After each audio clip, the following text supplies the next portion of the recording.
I am your host, as always, Cody Owen, sitting down with our wonderful co-host, Robert Chapa. We are ready to talk to you today about making flyers for your lawn care business.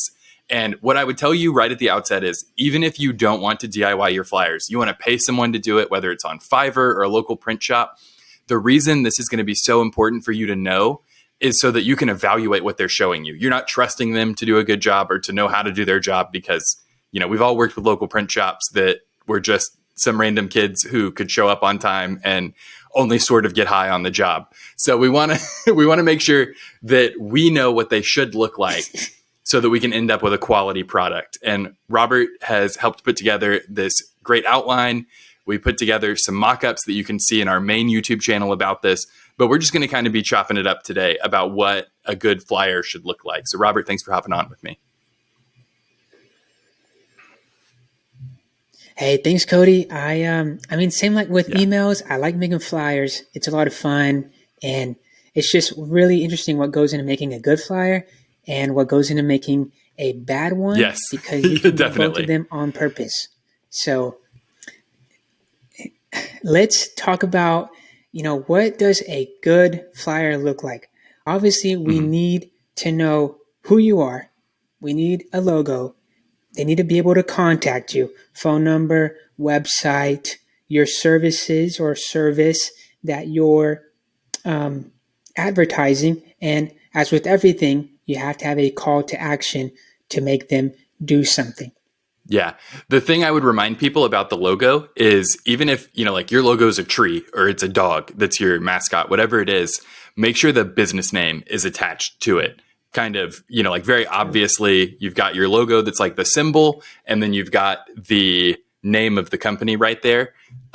Includes your name very prominently, then you don't need to worry about that. But sometimes it's easy to get kind of stuck in the weeds of like, well, I know what this symbol means. So, you don't even think about it, but it's important that people know the name of the business so they can Google you or whatever.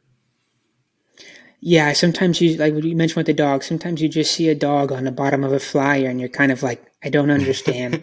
Who is this? Who's this dog? He wants to mow my lawn. We're going to go a little bit deeper into what makes something look good, but I first want to talk about is what makes a flyer look bad. Let's talk about what makes a flyer just terrible. First, it's having way too many things on the flyer. Like the first rule of design is basically keeping it as simple as possible while getting your message across. Sometimes you see flyers where they think they're getting a bang for their buck by putting absolutely everything on there, but you're actually missing out on basically everyone. Yeah, it's that like penny wise, dollar foolish attitude of like, well, we did a bigger print run so we can use it multiple times, but if it hurts your response rate, then you didn't actually save any money. You just screwed yourself over. Exactly. And another thing in design too, which is really important if you're hiring this out to like Fiverr or wherever, is let's say you have somebody making a door hanger for you.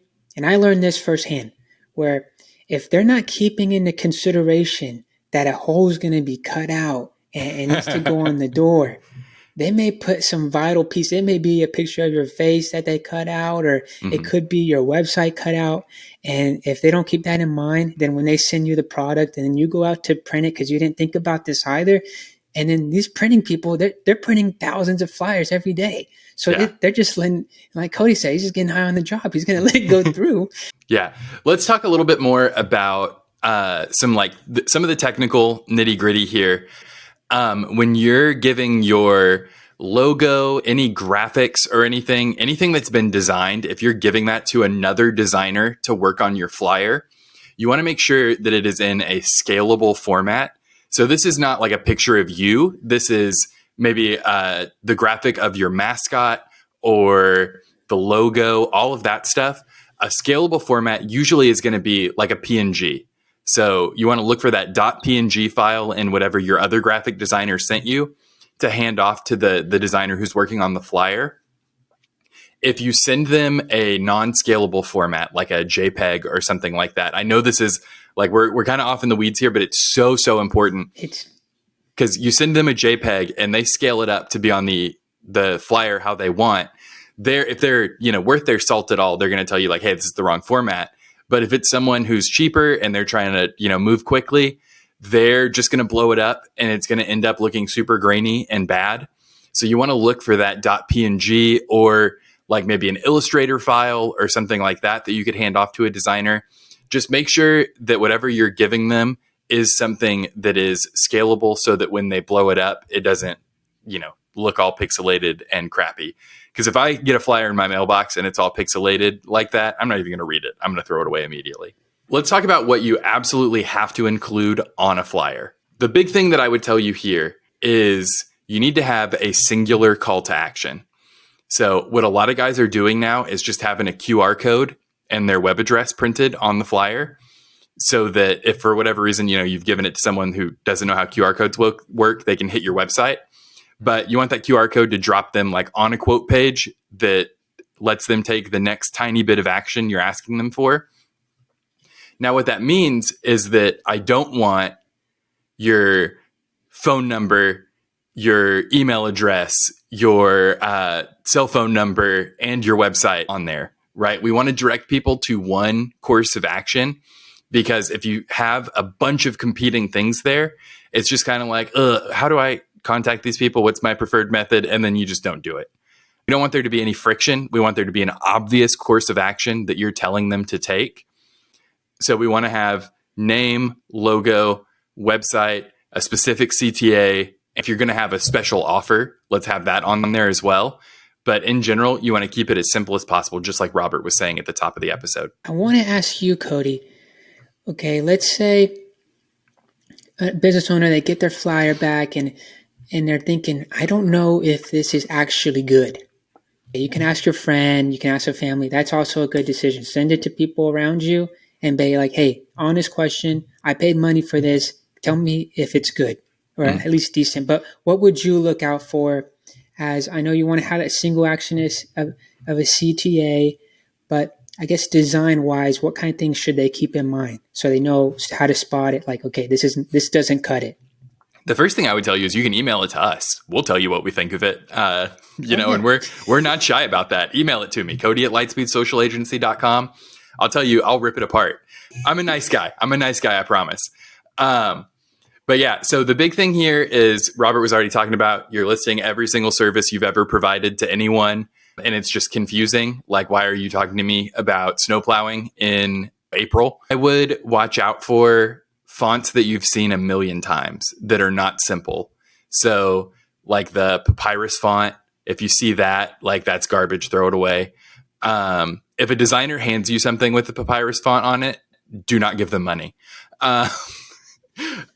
So look for like Comic Sans is another font. That's the one that has kind of the knobs instead of serifs. Serifs are the like points that come off of a font. Like lines, like Times New Roman is a really good example of a font that you would recognize that has serifs.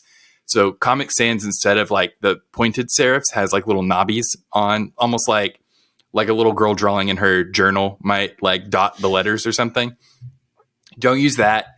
Nothing, like, you want it to look professional.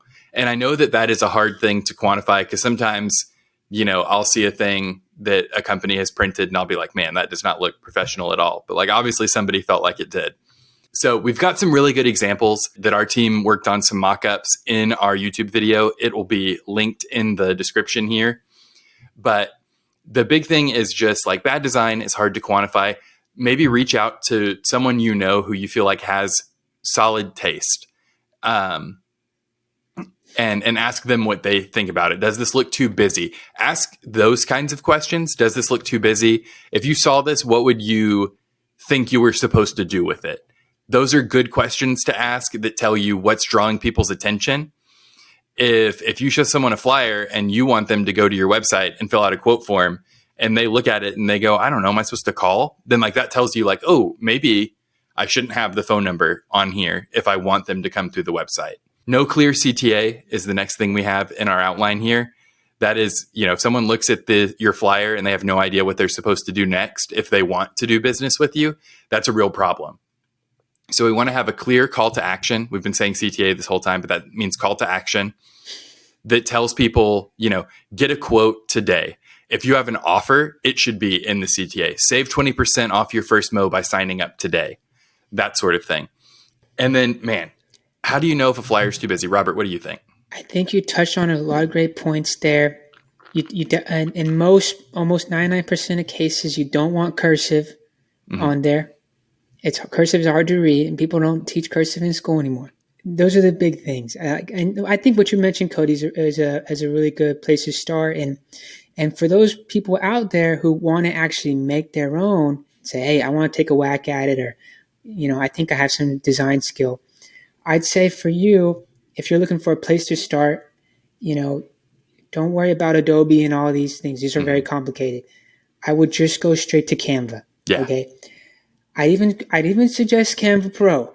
$10 or $12 a month is very good. And you only need it for the month or whatever you're using it for. And even on there, they have templates. You can literally type in flyer. And so it already gives you a template. You can probably even type in lawn flyer, and it might give you a template to There are work definitely with. lawn care flyer templates in Canva. Yeah, and then it already has that design element involved. And so you're just having to swap out whatever pictures you have. You want to have some nice organic pictures. Cody talks about this in the YouTube. But if you can avoid using stock photos, do so at every opportunity. Yeah. But if you have to, I understand. Outside of that, try to use your own photos. If you have some ones with like you on the mower or a nice lawn you cut, it's obvious. Anybody can tell what an organic photo looks like. So get one of those. It's also a good idea to have a picture of yourself on the flyer. That looks professional as well. And it kind of makes somebody weird, like make eye contact with you on the photo. And it already brings a personal touch to your business. And so like, hey, this is who I'm working with. And so it makes people feel comfortable right away. So I'd say start with Canva, and I think you'll have a lot of luck with that. But still, if you're doing like a door hanger, after you make it in Canva, throw it into like a platform such as Vistaprint, and there you can also see like what area will be cut out, and then so you don't have like a big crucial area cut out of your door hanger. Yeah, definitely. The thing I would tell you, if you are having them printed with Vistaprint or wherever you're using to do, like if you're doing a doorknob cutout, make sure that even though Vistaprint is going to show you the cutout, fill that area with color rather than having it be white dead space, because their cutout is not going to be perfectly aligned with what they show you. So you want to make sure that you kind of have like a 10% margin there to cover it. So make sure that it's filled and not a white circle or whatever. And let's talk about when we should put our flyers out. So if we're talking about right now, let's say, in this moment, we probably should have put flyers out about maybe 2 or 3 weeks ago. But even if you haven't, you can still do it. It's still something worth doing at this moment. Literally turn this podcast off. No, keep listening. We need the stats. Okay, keep listening, please. Keep listening, but start printing right now. And yeah, Cody, right. About 2 weeks ago 2 or 3 weeks ago would have been the perfect time for spring. Yeah. What I would tell you is think about when you want to start the service, then you want to be selling it for a week before that. And then that means you need to have made the flyers probably 2 or 3 weeks before that to get them back from the printer in time to be distributing right before that week that you want to be on the phone selling it or getting the quotes in from the website. So, but do this for any big service in your business. So if in the summer, you're going to start setting up for what you've got coming in the fall, be thinking about your fall services and when you need to sell them so that you can have flyers locked and loaded to be distributed. I know a lot of guys just go out on foot and distribute flyers. Maybe you've got a couple of employees, maybe you can hire a couple of high school kids for, pay them $100 for the day or whatever, and tell them, don't come back till all these flyers are gone. This is the neighborhood, go hit it. You want to get out there and get on every door, or we talked to Naylor about this not that long ago, putting them in the like newspaper slot below the mailbox. Never touch a mailbox or mess around with it. Lots of people get away with it. I don't ever want someone who listens to our podcast to be the person who's somehow in trouble with the Postal Service's law enforcement division. So you want to distribute those. Your sneaker network is going to be a fantastic way to do it. If you want to break out into the, doing every door direct mail, you can, the tool that the post office has for that lets you see the exact route that you're going to be distributing on. Just try to make sure that you're comfortable with the amount of wastage that's going to be there, because those routes are almost inevitably going to end in a 400 unit apartment complex. So just look for that. Look for any filters that they let you provide to kind of get around that, and make sure that you're comfortable with the investment that you're making, even with some wastage on there. And Cody, I know there are some landscapers listening right now, people who only focus on landscaping. And so when is the ideal time for them, or what kind of strategy should they take with putting flyers out? Yeah, I would think about it in terms of campaigns. So you can plan on hey, we know that people are going to care about what their backyard looks like at the ideal time to be using their backyard. So you want to hit them right as it starts to warm up with damn, your backyard sucks, doesn't it? You don't want to hang out there. And then that's when you want to hit them. So right as it starts to warm up, it's kind of becoming ideal time to do that. And then right on through the summer, you want to be hitting them. And then considering whether you want to start stopping in the early fall as things cool down and people are using their outdoor spaces less, it becomes harder to sell. That's kind of when you want to make the transition to fire pits and things like that, if you do that kind of install. But use the same system that I'm talking about here. So if you guys know from previous years, we install paver patios in this window. This is the best time to sell this for us. This is when we get our most calls about it. Then you want to time your flyers in conjunction with that to drive more calls. And you can also think about it hey, if this is when people are organically calling, maybe we want to do flyers a little bit after that, so that we catch the people who thought about it and didn't pull the trigger. We can get some flyers in front of them. And this leads to one of our other points, that a lot of times it is best to choose a few neighborhoods and get in front of them with flyers 2 to 3 times, instead of hitting a bunch of neighborhoods once. Go for a couple of repeat touches in quality neighborhoods. So maybe look at your list of neighborhood targets that you want to hit, and cut the bottom, half, so that you can hit that top half more. Yeah, and you covered distribution as well, Cody. Getting out there, what'd you say? Sneaker network. Sneaker network. I like that, man. And another big thing with flyers, and the great thing about flyers too, is you can track how they're performing and seeing what's converting versus a billboard. Yeah, so you could do a Google Voice number, or a specific number that goes to your virtual assistant, where either it's going straight to the virtual assistant and they've provided you with a separate number so that hey, anyone that calls into this service is coming from the flyers. Or you can do a Google Voice number and have it forwarded, but you'll know every call that comes through that forwarding service is coming from the flyers. The thing I would lean on here is doing an offer code.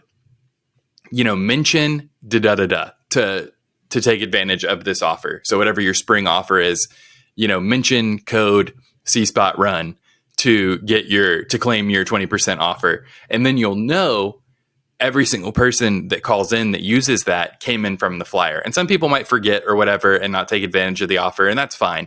But you want to know, hey, did this flyer work? And should we use it again? And so having some way to track how people heard about you is a great way to do that. Some guys will get even more fancy with it. I know this was really big in the glory days of EDDM, where they would be sending out, 20, 40,000 flyers. So they would actually split test their flyers and have them compete against each other and see which one performed better, using a specific offer code for each design of the flyer. And let's say using a QR code, which is becoming more popular. With that, you can have it go to a separate landing page. It can just be a duplicate landing page. It doesn't have to be anything crazy. Just duplicate landing page that on your end that they came in from that QR code. And that's very simple to do. Yeah. What I would even say is have a middle link. Anyone can use the URL shortening service bit.ly. You can actually then see, so you give that bit.ly link to the QR code generator, and then every single person who came through that bit.ly link came from the QR code. Oh, nice, dude. I didn't think about that. So, and making a Bitly account is completely free. The link exists forever, so you can continue to use it on your flyers. But that will make it where hey, every single click that came through this, you can use the same landing page used for all your quotes if you need to. That makes it where, if you don't manage your own website, you have to reach out and have somebody make a landing page for you and all of that. You can just track it all through the URL shortener. Cody, I just learned something new. Awesome. That's why we do the show, man. Exactly.